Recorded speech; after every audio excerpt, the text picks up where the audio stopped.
भाई एक कहावत है, काने को काना कहा, काना गया रूट, और धीरे से पूछ लो कैसे गई फूट।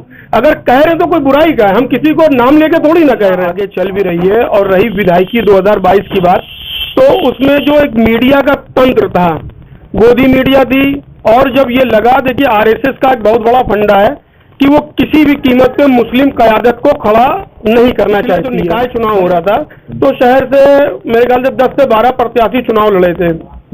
आज अल्लाह का शुक्र है 110 वार्ड है, और हर वार्ड से 5-5, 6-6 आवेदन है।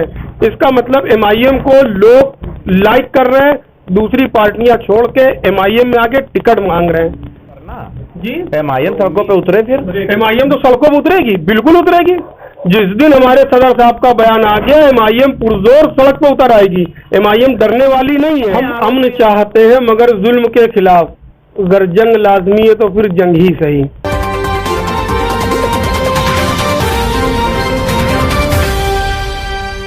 सलाम नमस्कार, मैं मोहम्मद सैफ और आप देख रहे हैं 24 तक न्यूज। उत्तर प्रदेश की सियासत लगातार गरमा रही है। दरअसल नगर निगम, नगर पालिका के चुनाव जो हैं वो धीरे धीरे नजदीक होता हुआ जा रहा है। सभी पार्टी जो हैं वो अपनी ताकत आजमाइश करने के लिए जुट गई हैं। ये हमारे पीछे आप बैनर देख सकते हैं, ये ऑल इंडिया मजलिस इत्तेहादुल मुस्लिमीन का बैनर आपको नजर आएगा। बैरिस्टर असदुद्दीन अवैसी जो AIM के चीफ हैं, बैरिस्टर असदुद्दीन अवैसी का, बहुत सारे यहाँ पर शौकत अली भी हैं, नगर अध्यक्ष हैं। हमारे बगल में आप देख सकते हैं ये प्रत्याशी हैं नूर आलम, चुनावी मैदान में मौजूद हैं। दूसरी तरफ अहमद जाहिद उर्फ सीमो भाई, शायद आपका नाम है। तो ये दोनों प्रत्याशी हमारे आसपास ही अगल बगल में बैठे हुए हैं। और शुरुआत सबसे पहले नूर आलम आपसे ही। विवाद कानपुर का नूर आलम से ही छिड़ा है और आप मैदान में हैं, चुनावी मैदान में। लगता है लोग जिस तरीके से आपके इरादे थे, बोल थे, जगह जगह होर्डिंग लगाए थे, भरोसा लोग करेंगे कि नहीं करेंगे? हम अमन चाहते हैं मगर जुल्म के खिलाफ, अगर जंग लाजमी है तो फिर जंग ही सही। रही विवादों की बात, जहां पे काम होता है वहीं पे विवाद होता है। जहां पे लोग ही निकम्मे हैं तो वहां विवाद का कोई मसला ही नहीं है भाई। जब कोई आदमी काम करता है, यहाँ कानपुर MIM अल्लाह का शुक्र है, यहाँ का संगठन पूरी तरीके से काम कर रहा है। जिला संगठन जिले में पुरजोर मेहनत कर रहा है, नगर संगठन नगर में काम कर रहा है, यूथ संगठन यूथ में काम कर रहा है। अब जब काम होता है तो जो दिगर पार्टियां हैं उनको कहीं ना कहीं मतलब उनके सीने पे सांप लौट रहे हैं। और जब सांप लौटेंगे, और MIM का एक अच्छा इतनी टाइम ग्राफ बढ़ा हुआ है। आज से 5 साल पिछले जो निकाय चुनाव हो रहा था, तो शहर से मेरे ख्याल से 10 से 12 प्रत्याशी चुनाव लड़े थे। आज अल्लाह का शुक्र है 110 वार्ड है, और हर वार्ड से 5-5, 6-6 आवेदन है। इसका मतलब MIM को लोग लाइक कर रहे हैं, दूसरी पार्टियां छोड़ के MIM में आके टिकट मांग रहे हैं। तो उम्मीद है कि जीतेंगे? उम्मीद अल्लाह की जात से। 22 में लोगों का भरोसा जो है वो टूट गया था MIM से, हराने जिताने की बारी आ गई थी। लेकिन अगर नगर पालिका, नगर निगम, नगर निकाय के चुनाव में ऐसा होता है तो लगता है कि फिर MIM कभी आगे उभरेगी? नहीं, MIM माशाल्लाह आगे चल भी रही है। और रही विधायकी 2022 की बात, तो उसमें जो एक मीडिया का तंत्र था, गोदी मीडिया थी, और जब ये लगा, देखिए आरएसएस का एक बहुत बड़ा फंडा है कि वो किसी भी कीमत पे मुस्लिम क़यादत को खड़ा नहीं करना चाहती है। भले अखिलेश आ जाए, कांग्रेस आ जाए, आम आदमी पार्टी आ जाए, बस मुस्लिम क़यादत ना खड़ी हो। तो हुआ यह कि 2022 के चुनाव में MIM बहुत अच्छा चुनाव लड़ रही थी, मगर एक जैसे वो क्या नाम है उनका, अजीत अंजुम और प्रज्ञा। तो आप एक पत्रकार को कैंपेनिंग कर रहे थे, मतलब पत्रकार कैंपेनिंग करेगा? बिल्कुल कर रहे थे। क्यों पत्रकार नहीं कर सकते? क्या गोदी मीडिया क्यों कही जाती है? क्या वो भाजपा की कैंपेनिंग नहीं करते? तमाम डिबेटों में हमने देखा है कि आसिम वकार साहब बैठे और जो भाजपा का प्रवक्ता बैठा उसकी जगह पर एंकर बैठ के प्रवक्ता करता है, सवाल जवाब वो करते हैं। तो उसको क्या कहेंगे? आपको तो देख नहीं रहे क्या हम लोग? इतना तो हम लोग को ही मालूम है। तो उसमें कैंपेनिंग करी उन लोगों ने। जहां जहां MIM मजबूत थी, उन्होंने क्या करा कि एक जहन बनाया कि भाजपा को सपा हरा रही है। हम आपके पास आएंगे, लेकिन अहमद जाहिद जो है उम्मीदवार हैं, ये आपका ही कार्यालय है, क्या तैयारियां हैं आपकी? मैदान में किस तरीके से उतरे हैं? क्या मुद्दे लेकर आप जा रहे हैं? विकास के मुद्दे लेकर जा रहे हैं, और ये कार्यालय नगर कार्यालय है। और दिलदार भाई की मेहनत जो है इंशाअल्लाह रंग लाएगी। एमआईएम के प्रत्याशी ज़्यादा से ज़्यादा जीतेंगे अब की बार। चुनाव का कुछ तो फंडा आपने आजमाने की कोशिश कर रहे होंगे कि किस तरीके से हम ये मुद्दा लेकर जाएंगे। विकास का मुद्दा तो 22 में भी था, 17 में भी था। वो चुनाव के ही टाइम पे जो है मुद्दे जो है उछाले जाएंगे, अभी नहीं उछाले जाएंगे, मतलब छिपा के रखेंगे। छुपा के रखेंगे। तो लोगों का भरोसा जो है एमआईएम पर दिख रहा है कि नहीं दिख रहा है? बिल्कुल दिख रहा है, क्यों नहीं दिख रहा, बिल्कुल दिख रहा। जगह जगह आपने देखा होगा पूरे विधानसभा में एमआईएम का जो है वोटिंग पोस्टर लगे हैं। नहीं, यहाँ से जो विधायक हो तो समाजवादी से हैं। अब वो विधायक का मामला दूसरा है। अभी निकाय चुनाव, मेयर का चुनाव है। यहाँ निकाय चुनाव में ज़्यादा से ज़्यादा पार्षद जो है एमआईएम के निकलेंगे। क्यों? विधायक तो शायद यहाँ समाजवादी का है। देखिए, मुसलमानों की एक सोच होती है, और भले मेरे ये हो सकता है ये अल्फाज जो है जो मैं बोलने जा रहा हूँ किसी को नागवार गुजरे, मगर सच बोलने की आदत है कि हम लोगों में कहावत है, मेरे लिए कुत्ता और सुअर दोनों हराम है, मगर सुअर को भगाने के लिए कुत्ता मुसलमान घर के बाहर पाल लेता है।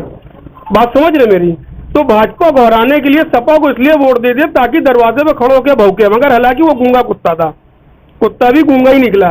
एक बार मुसलमानों का फिर से धोखा हुआ। नहीं, आप कुछ अच्छी बातें नहीं कह सकते हैं कैमरे पे? ये कुत्ता, खंजीर, ये लफ्ज इस्तेमाल करना अच्छी बात है? क्या है कि एक कहावत है, काने को काना कहा, काना गया रूट, और धीरे से पूछ लो कैसे गई फूट। अगर कह रहे तो कोई बुराई का है, हम किसी को नाम लेके थोड़ी ना कह रहे हैं। अब हमने कुत्ता की, आपने समाजवादी को कुत्ता बना के दरवाजे पे दरबारी में लगा दिया, उसके बाद कह रहे हैं वो गूंगा कुत्ता था। हाँ, हमारे कौम के जो मसले होते हैं, मुसलमानों की बदौलत उत्तर प्रदेश में समाजवादी जो भी 100+ सीटें लाई है, हमारे किस मुद्दे पे समाजवादी ने बोला? अभी हमारे प्रदेश अध्यक्ष ने एक बयान दिया और सच बयान दिया, उसको मीडिया ने तोड़ मरोड़ के पेश कर दिया। उन्होंने यही तो बोला, एक सच्चाई बताई। नहीं, कीड़े मकोड़े की बात कही गई है तभी तो वो उछाला जा रहा है। तो उन्होंने अपने आप को भी तो गाजर मूली कहा कि हमारी कौम गाजर मूली की तरीके काटी जाती है, तो मतलब क्या हम क्या उस कौम से क्या तुम गाजर मूली की तरीके कदर दोगे उसको? मगर मीडिया ने घुमा दिया। मगर उसी मुद्दे को तमाम सेकुलर पार्टियों ने उठाया। कल मेरठ में एक लड़की ने आत्महत्या कर ली, ऊपर से कूद गई, देखा होगा मेरठ चल रहा है उसका। हाँ, वो काफी चर्चे में है, उस पर भी चर्चा करेंगे। तो उसके लिए किसी सेकुलर पार्टी की आवाज नहीं निकली। क्यों? क्योंकि लड़की मुस्लिम थी, और जिसने उसके साथ बदतमीजी करी, बदनीयती से उसके ऊपर हाथ डाला, वो इतना प्रेशर में आ गई। क्योंकि हमारी कौम की सबसे बड़ी चीज होती है इज्जत, और जब कोई इज्जत पे हाथ डालता है तो मुसलमान कौम की शहजादियां अपनी जान देना पसंद करती हैं। वही वो लड़की ने किया, मगर उसको इंसाफ के लिए वानिया असद शेख नाम था उस लड़के का। शेख की बात कर रहे हैं। एक पढ़ी लिखी लड़की, डॉक्टर थी, उसके ऊपर हाथ डालने वाला तमाम। और 6 महीने पहले इसकी लड़की ने कॉलेज मैनेजमेंट से शिकायत भी करी, मगर कोई एक्शन नहीं हुआ। उसका खामियाजा उस लड़की की मौत पे हुआ। क्या किसी सेकुलर पार्टी ने कोई बयान दिया? अभी तक के कोई बयान नहीं आया। और एमआईएम उतर जाए सड़कों पर ना जी, एमआईएम सड़कों पे उतरे, फिर एमआईएम तो सड़कों पर उतरेगी, बिल्कुल उतरेगी। जिस दिन हमारे सदर साहब का बयान आ गया, एमआईएम पुरजोर सड़क पर उतर आएगी। एमआईएम डरने वाली नहीं है। आरोप तो ये लगता है टीवी चैनल को ही अपने करीब में बैठा लेते हैं, टीवी डिबेट में बैठ जाते हैं, वहां से कहां सियासत तय होगी?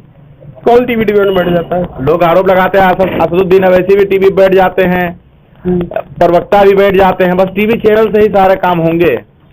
भाई एक चीज बताए, आज का जो टाइम है सोशल मीडिया का टाइम है। अपनी बात रखने का मेरे पास एक माध्यम है, चैनल से हम अपनी बात करते हैं। और बाकी जिनको ये लगता है कि असद साहब काम नहीं कर रहे तो हैदराबाद चले जाए। चलिए, अच्छा एक छोटा सा सवाल है और बहुत कम लोग जवाब दे पाते हैं। सवाल मेरा यह है कि नगर पालिका, नगर निगम, नगर निकाय का चुनाव है, ये व्यक्तिगत चुनाव होता है, जैसे प्रधानी का चुनाव होता है वैसे ही होता है। अब नगर निगम में जो क्षेत्र आता है, विकास नहीं होता है, तो उस क्षेत्र के लिए एमआईएम सड़कों पर कब उतरेगी, कब धरना प्रदर्शन देगी? धारा 144 हटने के बाद शहर में भी धारा 144 लगी है। कानून का पालन करते हैं हम लोग, क्योंकि हमारे राष्ट्रीय अध्यक्ष अगर समाजवादी ना उतरे तो आरोप आप लगा देते हैं कि नहीं उतरती है, खुद आप धारा 144 का इंतजार कर। भाई समाजवादी के यहाँ पार्षद है, विधायक है, हमारा तो अभी एक ही पार्षद, और जाकर उसका वार्ड देख लीजिए, सर्वे करिए जाकर के। यहाँ तो लोगों ने 1992 से समाजवादी को ढोया है। अगर वो जब हम जिसको वोट देंगे सवाल भी तो हम उसी से करेंगे। अभी एमआईएम चुनाव कहाँ लड़ रही है? जब हम यहाँ से जीतेंगे, जब हमारे पार्षद, हमारे नुमाइंदे, विधायक, सांसद जीतेंगे, जब तो हमसे कोई सवाल करेगा। अभी क्यों सवाल करेगा? अभी तो हमारा कोई पार्षद भी नहीं है, विधायक भी नहीं है। जब बनेंगे, जब करके दिखाएंगे इंशाल्लाह जुबान से जीतेंगे, जुबान से जीतेंगे। नहीं, जुबान से क्यों जीतेंगे? काम पे जीतेंगे। लोग कहते हैं कि क्षेत्र में विकास जो है वो किया जा रहा है, लेकिन कितना विकास कानपुर के सरजमी पर है वो 24 तक न्यूज आपको दिखाने का काम करेगा। जुड़े रहे हमारे साथ और देखते रहें, हम आपको पल पल का अपडेटिंग कानपुर का देने वाले हैं। कैमरामैन अफजीत के साथ मैं मोहम्मद जैफ, लखनऊ।